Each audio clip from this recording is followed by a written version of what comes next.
In 2025, I've listened to 21 different albums, all kind of rock albums, and I've ranked them, so let's get straight into it. In last place, 21st place, only because I don't really like this genre, it's the sky, the earth and all between. I listened to it because it was quite a big album, but I don't like metalcore. I really didn't like this album at all, and it's right at the bottom with a final score of 1.9 out of 10. Now, right after that, there's Make 'Em Laugh, Make 'Em Cry, Make 'Em Wait by Stereophonics, and I usually like Stereophonics, but I think this album was very lazy. There wasn't a single memorable song on this album. It was a short album, there was nothing really good about it, and I had to give it a final score of 2.3. Next we have Everybody Scream by Florence and the Machine. I had higher hopes for this one. I thought it could be good, but realistically a lot of the songs were weird. I didn't enjoy them. There were some cool ones and some interesting songs, not many that I would listen to very often, and I had to give it a 2.6. Next is Rushmere by Mumford & Sons. This album had about 3 really good songs, but the rest of them were really boring, just acoustic tracks, and I mean it wasn't a crap album, but a lot of the songs were not memorable, just a bit boring. 3.4. Next is The Clearing by Wolf Alice. I hadn't heard of a single Wolf Alice song before this album, and I really enjoyed Bloom Baby Bloom, but the rest of them were alright, not many rubbish ones, but a lot of just alright ones that didn't really mean much, and overall that gave it a 3.8. Next we've got King of Hearts. I wouldn't really call this one rock, but there's some rock songs, especially Sevens. That's a very heavy song for Brandon Lake. I think it's a nice album. I would have liked to place it higher, but a lot of the acoustic tracks, which have great lyrics, but a lot of them did drag it down a little bit. But the songs that are good on this album are amazing, some of the best this year. With a score only 0.1 higher than King of Hearts is No Rain, No Flowers. This album by the Black Keys was good. I enjoyed it, but also not incredible. There were a lot of songs that sounded similar. There was a very consistent style throughout, and it did get a bit boring. My favourite song on it was Man on a Mission. I enjoyed that song. There were some other good songs as well, and honestly a lot of decent songs. Not many rubbish ones, but still not many very interesting ones, so I did drag it down a little bit. But with the exact same score as 4.7 is Critical Thinking by the Manic Street Preachers. I enjoyed this album. I would have liked to place it a bit higher, but the average, by the way, I ranked every single song on every single album, which is where I've got this final score from, and then found the average placement of a song from that album. And Critical Thinking had a lower average than a lot of them, even though I did enjoy the album. It just had some rubbish ones, but still really a few good ones. Not many incredible ones, but overall it was a good album. By the way, these scores are quite harsh, generally, they're quite harsh. Next is Flowers by The Devil Wears Prada. By the way, I'm not including all the massive albums on this list, and I've also added some just small albums that I want to add in because I'm quite interested in the band. For example, The Devil Wears Prada. Again, these are a metalcore band, especially their older stuff, which I don't enjoy as much, but I'm very interested in the band overall and like a few songs. So I listened to Flowers and I liked most of the songs, but some of them I found a bit too heavy, some of them I didn't really enjoy. Overall, I think it was a good album, 4.8 out of 10. With 5 is Open Wide by Inhaler, another new band, up and coming band. They have a nice style. I like Inhaler, calm music, a bit like a next gen Kings of Leon if anything, and I really like Kings of Leon, and I do like Inhaler, but this album was nothing like their other ones. I've not listened to the other two in entirety, but they do seem much better than this one, because this one had a lot of songs that just sounded identical, nothing really special in each song. There were some really cool ones, but very consistent overall, not very good. In fact, if I had to place these manually instead of doing this average thing, I would probably put it down a few places. Then is Even in Arcadia by Sleep Token. Sleep Token's a weird band. I've never really gotten into them, but this album was very interesting. I was kind of intrigued by the weird style that Sleep Token have. You know, there's a big debate on whether they're metal or not, because half the time they're just doing like a build up to the metal part. It's cool, I enjoy it, but I definitely wouldn't say it's one of the best. It's just a bit weird and it's not really my thing. I did enjoy some songs. It was a very cool album, but I wouldn't say it's one of my favourites, so I'm going to give it a 5 out of 10. Then we have Who Believes in Angels by Elton John and Brandi Carlile, and this is like Elton John's 20th album or something. I don't know, he keeps making them all the time, and usually they're not that interesting. Usually it's just a big nothing, but Who Believes in Angels was a good album. It wasn't anything incredible, but there were some really good songs. I enjoyed the title track, Who Believes Guardian Angel, Swing for the Fences is great. There's some other underrated songs. It's a good album, and it's a pity that it's not bigger. That was the beginning of the top 10. So in 9th place we have From the Pyre by The Last Dinner Party. This is their second album after the debut Prelude to Ecstasy last year, which I enjoyed, but also had a lot of crap songs as well.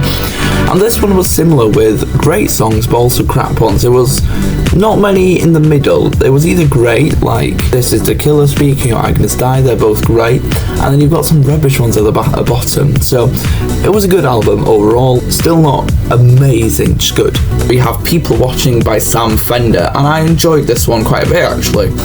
Now, although I didn't like some songs, and some songs I found boring, some songs I found annoying, the ones that aren't are great. There are some really great songs on this, including the title track, People Watching. It's incredible, it's a really good song.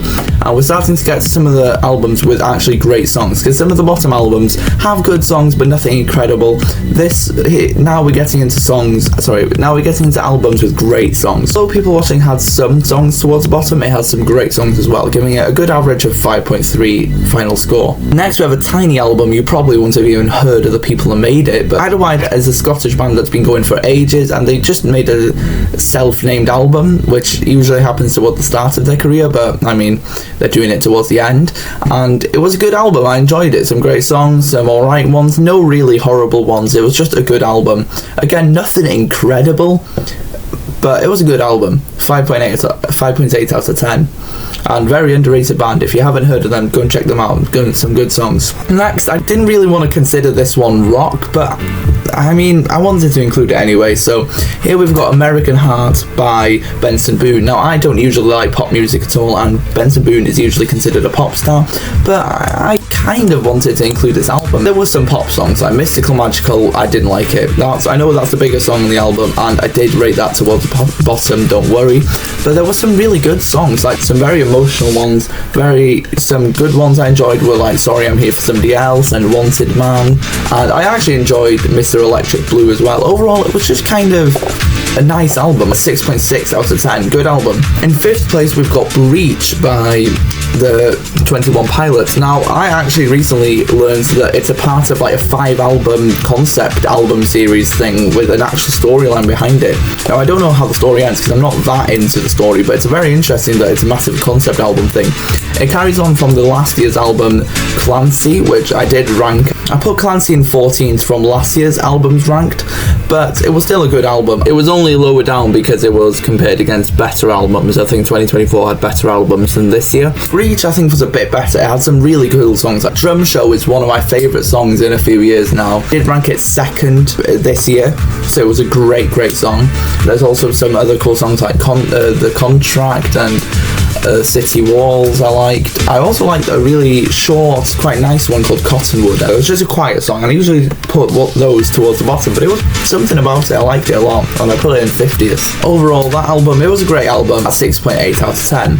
Then at 6.9 out of 10, now remember, I do put harsh ratings for this. 6.8, 6.9, these are great scores for an album. In 4th place, we've got Mount Zion. Again, this is not rock, but I'm going to include it anyway, because it was a really nice album. I really liked this album. I haven't listened. I think it was better than the debut album by Josiah Queen, The Prodigal, and I think it was great. Yeah, I really like this album, and I definitely recommend it. But now we're in the top 3. In 3rd, we've got The Human Fear by Franz Ferdinand. Now, Franz Ferdinand is usually considered a one-hit wonder for having Take Me Out and then nothing else. Now, I think there's some great songs by Franz Ferdinand, and although this came out 20 years after Take Me Out, or around that time, it's actually still a great album. It's got that Franz Ferdinand charm, but it's not a carbon copy of their normal style. Like, it's still original. All the songs are quite good. There's my favourite song, Night or Day. There's things like Everyday Dreamer. Overall, it was a great album, and I really enjoyed it. This album's really good, and I definitely recommend it. It wasn't that big, and in fact, none of the top 3 are big albums. They're quite unknown albums that I definitely recommend. And by the way, before I get into the top 2, if there's a big album that I forgot, tell me in the comments. I might listen to it. Anything that you enjoyed from this year, comment it down below. I might listen to it. In 2nd place is Massive Is Not Defined by The Lathrams. Again, small album, small band, but great album. And I've not listened to the other 2 albums by them. By the way, they're a new band, or relatively new.